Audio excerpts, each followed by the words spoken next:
For a period of nearly 6 hours, I have been tirelessly conducting an extensive and thorough search, utilizing various methods such as scouring through numerous shelves and meticulously keeping an ear out for any sign of the distinct and unmistakable breathing that I am seeking. Despite the strain of this prolonged task, I remain resolved in my determination to locate the object of my pursuit. The watchers have their quadrants, so it's much like playing hot and cold. Bad news. One says, and my brain shivers in my skull, both from its existence and its statement. As I listen to the watcher's words, my heart sinks at the realization that someone has once again crossed the tape. Although I have been in this job for a considerable amount of time and have witnessed numerous incidents, the thought of another lost soul beyond the tape never fails to make my stomach churn.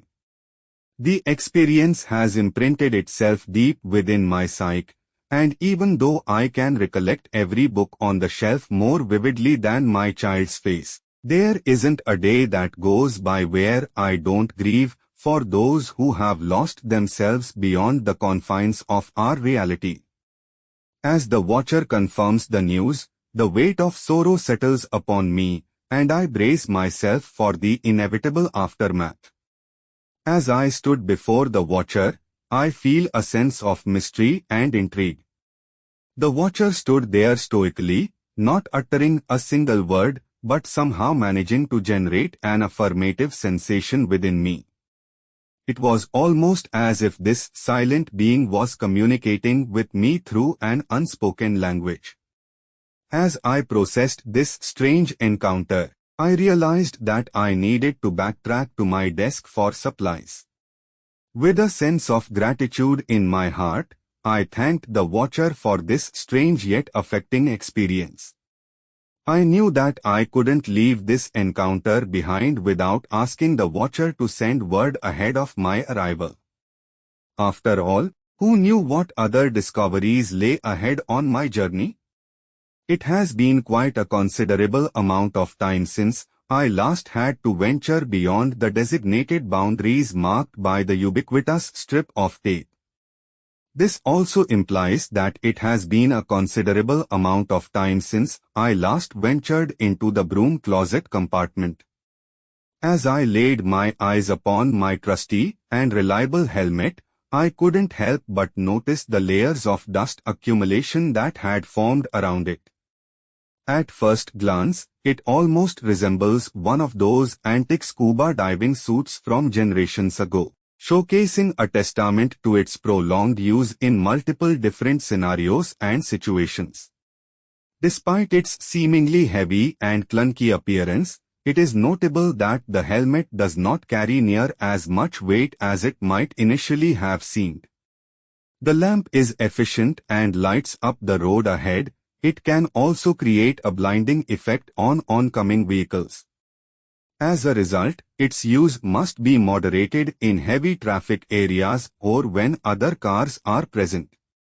It is important to ensure that the angle of the lamp is adjusted correctly and is not positioned too high or too low, which can cause the light to shine in the eyes of other drivers. It is also recommended to use the lamp during foggy or inclement weather as it can aid in visibility. Overall, while the bright lamp can be a useful feature for drivers, it is important to take into consideration its potential impact on other road users and to use it responsibly. As I stand behind the yellow tape, it serves as a warning to those who dare approach me. Although many have enough sense to steer clear, there are some who still find themselves tempted to try their luck. The lamp, standing tall like a gleaming beacon, seems to have an irresistible pull on those with curious minds. I cannot blame them entirely, for it is human nature to seek out the unknown and satisfy our thirst for adventure. However, I am reminded of the same behavior that is often seen in prisoners, looking for the weakest link in their chain and testing their strength against it. It is a behavior that has been ingrained in us since the dawn of time, the need to prove ourselves and prove others wrong. As your assistant, allow me to add further information in relation to your message. Upon reading your statement, I assume that you are well prepared for a journey or an adventure. Based on your list of items, you have carefully evaluated your needs and chosen wisely. You have a sack full of non-perishable food items to sustain you throughout your trip, tinctures to treat any injuries you may incur, aspirin to alleviate any pain you may feel, and a compass to guide you in the right direction. Regarding the compass, I can assume that it is not the typical kind that you are accustomed to seeing. Without going to great lengths to explain it, it might be a unique and advanced type that only a few people possess. Nonetheless, I am confident that with your resourcefulness and wits, you will make good use of it when navigating your way.